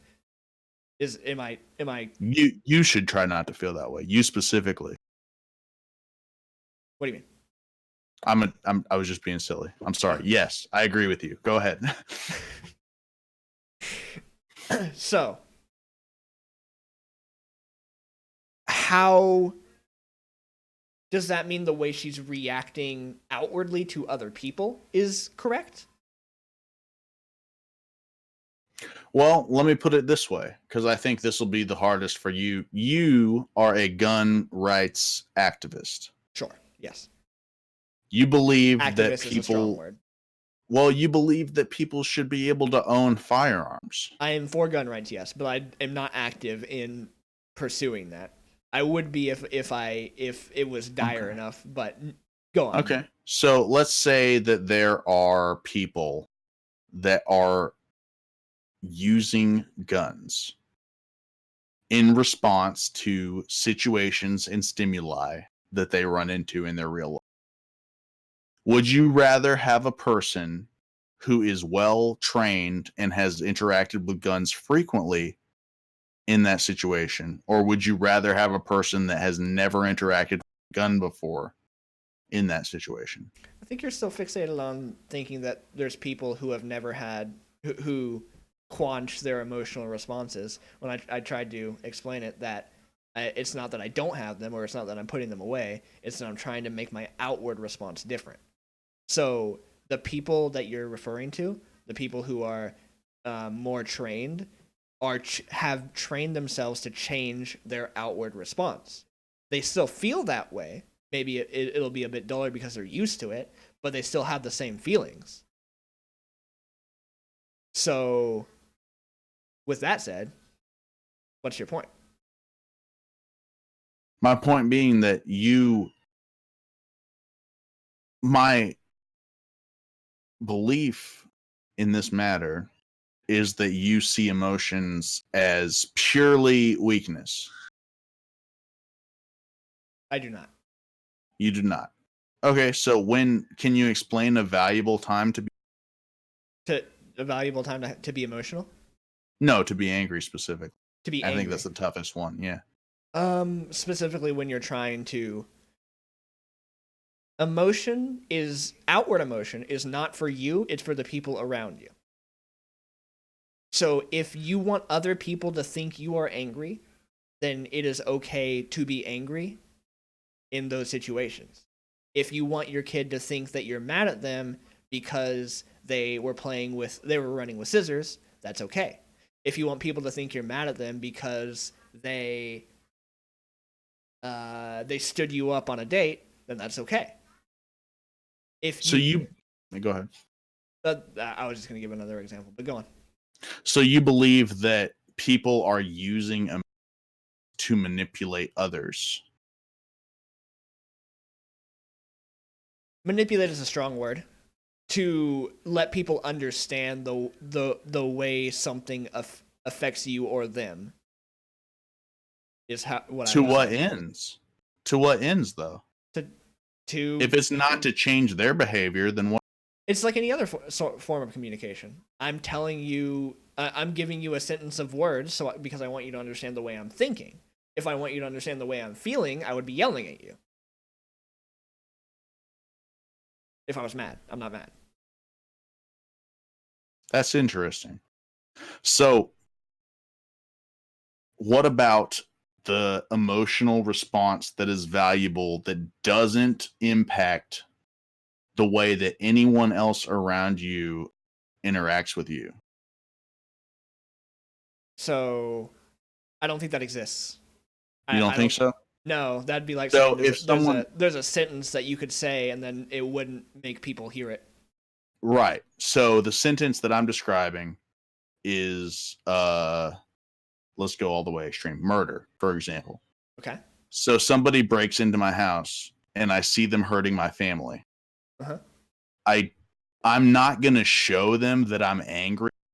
I'm a valuable lesson about the importance of respecting others. I'm going to use my anger to put as many holes in them as possible until they stop moving. That is your internal anger, though, not your external anger. You're not screaming at the top of your lungs at them. What if you have to, though? Did you know that the military still trains people to bayonet and scream at the same time? Because that it helps makes you bayonet themselves better? in the internal. They're not outwardly emoting for any other reason besides themselves. I suppose they're outwardly emoting to win. Sure, for themselves. They're utilizing emotions as a tool. So, yes, there are times that outwardly emoting would be beneficial to the person emoting, and only them. Yes. My main question is that if you are spending all of this time interacting with emotions in a way that detaches you, if a valuable time to have emotions connected to you shows up, would you miss it? Is there a bigger chance that you might miss your opportunity to use emotions for good if you're constantly quashing? Like if I was in a physical altercation and I wasn't screaming at the top of my lungs, so my punches land softer, for instance. Sure. Or if, for example, you're so used to being detached from emotions that you try to get someone a logical gift as opposed to an emotional gift and hurt their feelings as a result and damage your relationships that are valuable to you. What about that? Yes, I will concede there. Okay. Well, then we agree. There's times when emotions are valuable for no other reason. They're like the implication that emotional responses are valueless when all of us have them. It's like saying that having two legs is bad. I'm not saying it's valueless. I'm saying that there's times when it's advantageous and times when it's not. And I think you're saying every time it happens, it is advantageous. Every time it happens is a learning opportunity. Sure. But every time anything happens is a learning opportunity. Ever. So I don't think that's. What about the ancient Mayans, Don? What about them? What about them, Alex? Were they angry when they were getting their heart sacrificed on the top of the pyramids? Yeah, that was bad. I don't know. Man, I don't know. My main goal in this was to get you to admit that you're more emotional than you think you are, and I think I failed hard. I know that in fact, I will actually go and say I am a very emotional person on the inside. In fact, I was really bad at keeping it inside up until the 8th grade, where between kindergarten and 7th grade, anytime I would get sad, I would just cry outward, and everybody would see it, and then they'd call me a crybaby when I was a kid. However, something happened in Flicked in the 8th grade where I just stopped altogether. I didn't cry in school anymore at all. Period. No matter what. So you're saying that you used to cry a lot until people hurt you, and then you stopped. Is this my therapy session? Is this my revelation? Oh God! I'm racist. Okay, I'm racist. Stop. No, I'm just trying to. I agree. I used to have emotions out of control too. And I know exactly what you're talking about. If I can I'll just step back from my pedestal on my high horse here a little bit. I've had anger compel me to a course of action that I wouldn't have pursued without that emotion. I've also had anger abandon me when I needed it the most. Can you dig it? That's poetic. I like that, actually. Yeah, exactly. So if I am watching, for example, this is a true story. When the first fight my friend got into, he met this person at this elementary school at night, and we were all gathered around, all of his friends. We were hyping him up. We told him that we're going to jump in if such and such happens, etc. And this guy just walks up and punches my friend in the face so hard that my friend fell down and was holding his face and rolling around on the ground. Oh, no. And I just stood there. My anger at this injustice didn't come up. And I have to wonder if that's because I've trained myself to quash that as a result of the society that we live in. So you wanted to be mad in that situation, but you weren't? You need to be mad or you're not brave, is my argument.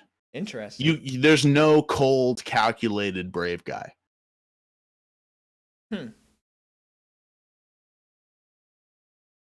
I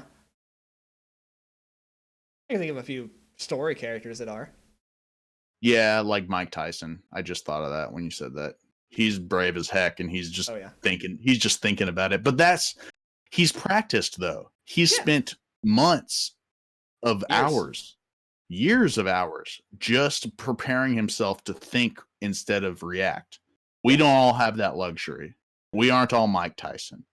So if there's a superhuman prayer that you can invoke that makes your hits hit harder, and you don't use that at the right time because you've been practicing not using it and under a bushel, then you're going to be really regretful. So are there ups and downs to choosing different ways of life? Sure.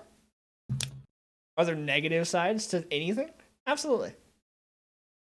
You just blew my mind, bro.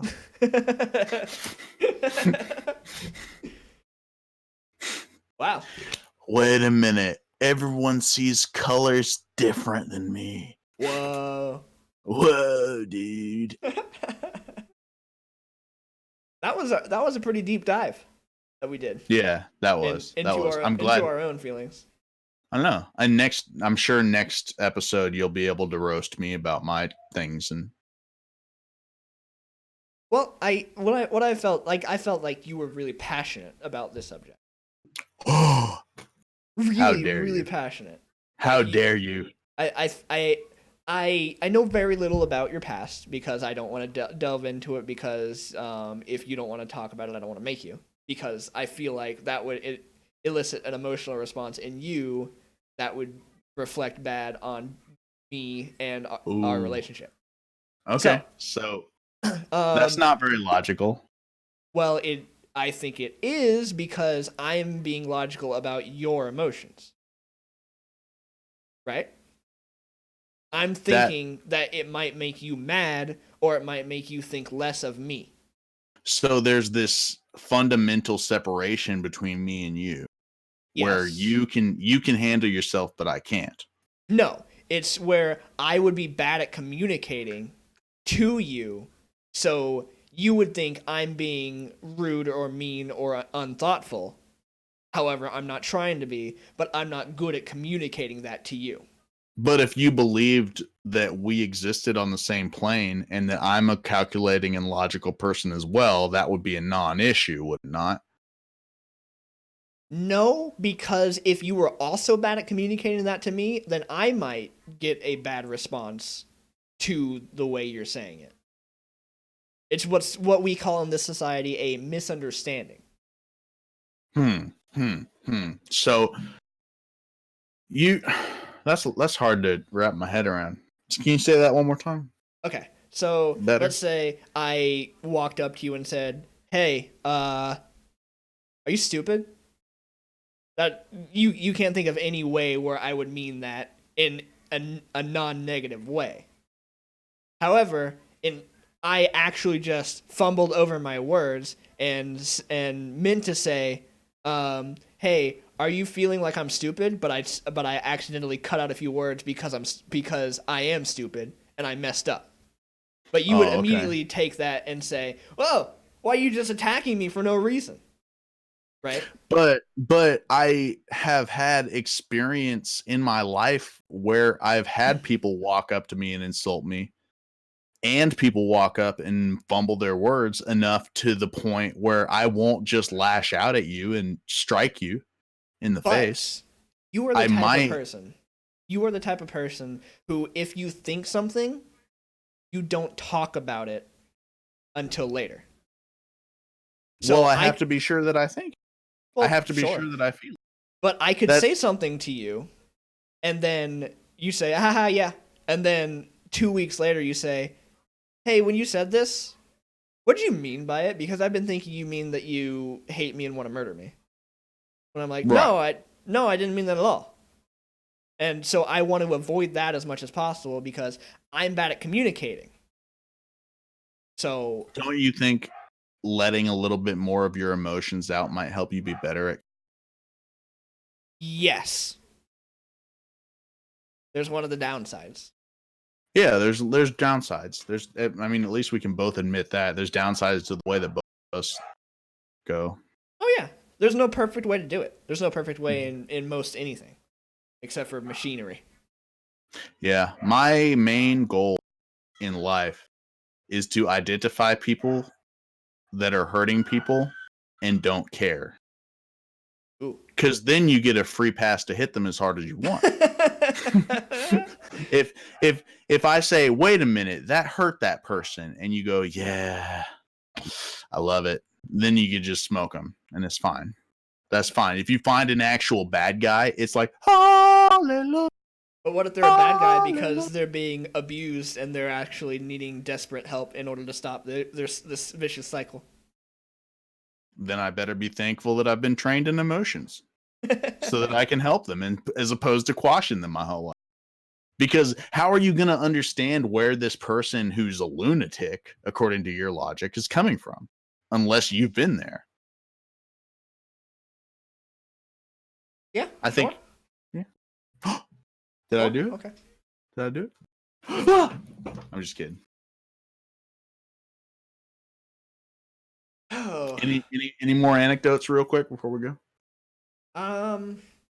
Well, I just pulled up reddit.com/r/unpopular opinions. Mm-hmm. And I found one that said the other reindeer were right to bully Rudolph. What? Huh.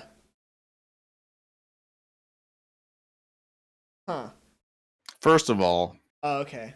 So it's saying that they were okay, it was okay to do it because they weren't going.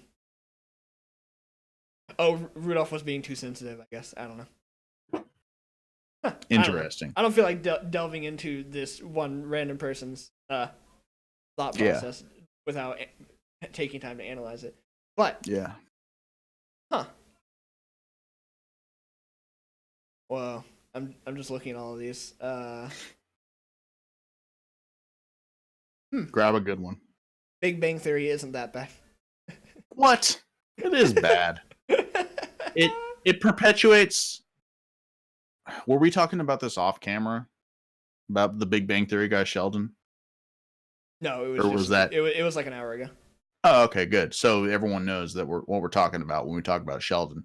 It perpetuates a mystification of mental illness that makes it fun and popular. And I disagree with it wholeheartedly. It's so fun to make a show about a guy who doesn't understand social situations. So he inexplicably succeeds as he skates through, like, oh my God, I'm not. And he just magically lands at the end of the railroad. So you don't think it's okay to have those situations in comedies? Not at all. I hate that. You remember Monk? Oh yeah. Monk is awful. I don't think so. I think I watch Monk and I feel the opposite. I feel like it was very outward in saying that he has a disability and it hurts him in these ways and his life is really bad in some situations because of them. I don't think it's glorifying it. I'm saying it makes him good at what he does. Just like if we talk about a more dramatic show, the series House that ran from 2001 to 2008. Yeah, House is a lot like Monk. So it did the exact same thing, but instead of being primarily a comedy, which the show is hilarious sometimes, it's more drama. It's talking about a person who is addicted to pain pills, and it's saying, haha, funny, pop like candy, and then it shows a scene where he's like in terrible, horrible pain because the people around him can't stand the way he's acting while he's high. So I would disagree when it comes to House. I think that it shows him, everyone off camera when they're talking about House is discussing how much trouble he's in and how bad it is to be him. But whenever we experience House on camera, it's always just a really sexy revelation about what disease they have. Or he gets to mouth off to someone at the right time because he's strung out. And you know what? It's a little bit scary for him to mouth off to people, but he doesn't care because he's got problems and his knee hurts. And it's just like, this is completely, we don't ever see House crying on the toilet, you know? Yeah, you do. Oh, absolutely. What? There's a whole revelation where he went to rehab. Post that for a friend of mine. I don't want to. There was a whole no, that does not exist. I would make it my detoxing. business to know if that was the case. I have entire forums dedicated to Dr. House pooping, and I'll tell you. Oh my god! And there was a whole arc with him detoxing, and how kicking this stuff was incredibly hard, but he was doing it because he didn't want to be an addict anymore.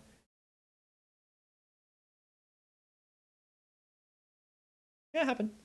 Pretty much every episode had at least a little bit about his addiction to opioids. Yeah, but I would trouble you to name a single episode where his problem with opioids interrupted the plot, even a tiny bit. There were some episodes focused specifically upon it, and there were also some where actually, there was one that just like weaseled in. I think it was on season 1 or 2, where a guy this was later. This was like season 5. He was being abusive towards a person who happened to be a detective, and he said, and so the detective made it his own mission to destroy House, and he did that through his Vicodin addiction to try to find a medication that he took that wasn't prescribed to him. But yeah, it was. The entire point was just to bring addiction into a negative light. But it was something that he thought was necessary when it turned out it wasn't. He could get by without them, but it was more of a crutch than anything else. And this takes place like in peak opioid epidemic times, when doctors were prescribing opioids way more often than they should have been. Well, I haven't seen enough House to argue that, but I talked about House for way too long. I'm sorry. I love that show. No, it's a good show. It's just, I think that the reason that we good is because we see this guy, because of what he tells us, to be at a severe disadvantage, and somehow he still comes out on top. I see. My argument is that them showing that is giving an irresponsibly unrealistic expectation for people that actually have, I would hazard a guess that Dr. House's character is on the spectrum to some degree, because he doesn't seem to care how his words impact people. I think he does. His empathy response is limited. Would we agree there? Sure. I think he lacks empathy to a pretty high scale. So his inability to feel empathy always advantages him? No. It hinders him in every personal relationship he's ever been in. But that just makes him sexier, because then he gets to have all these relationships with prostitutes and etc. Is that sexy? I don't know. That doesn't sound sexy. Yeah, it's a very sexy disease, Donald. It's a very sexy disability. That's how I feel about Monk too. Is like, oh yeah, it's so sexy for him to have this ability that helps him solve crimes. Oh, I and see it makes him really valuable. And they never show him organizing his own poop in the toilet. Which is something that OCD people will do. If they pooped wrong, they got to rearrange it. Everybody's got to have a hero, though. I saw Barbie on a wheelchair in the toy aisle. I thought that was cool. Aww. I thought that was really cool. Everybody's got to have a hero, that's Alex. Cool too. I think that's really cool. Opioid addicts, people with incredibly bad obsessive compulsive disorder. Everybody's got to have someone to look up to. So, through my own logical deductive reasoning, I know that, but my emotional knee-jerk response leads me to believe that you might be onto something there. What do you say about that? I'd say we're out of time. Oh, out of time. All right, thanks for coming, everybody. Piston Jack, Tiffany. Why do you keep calling her that? I don't know. I thought it would be funny. It's not. Yeah, it's not funny. All right. Well, thank you and we will see you next week. Tune in next week, where I guarantee you there will be a pie in the face every 20 minutes. No, there won't. That's not a guarantee. You know what? You know what? Here's your show. That's my one. Done. Is it over?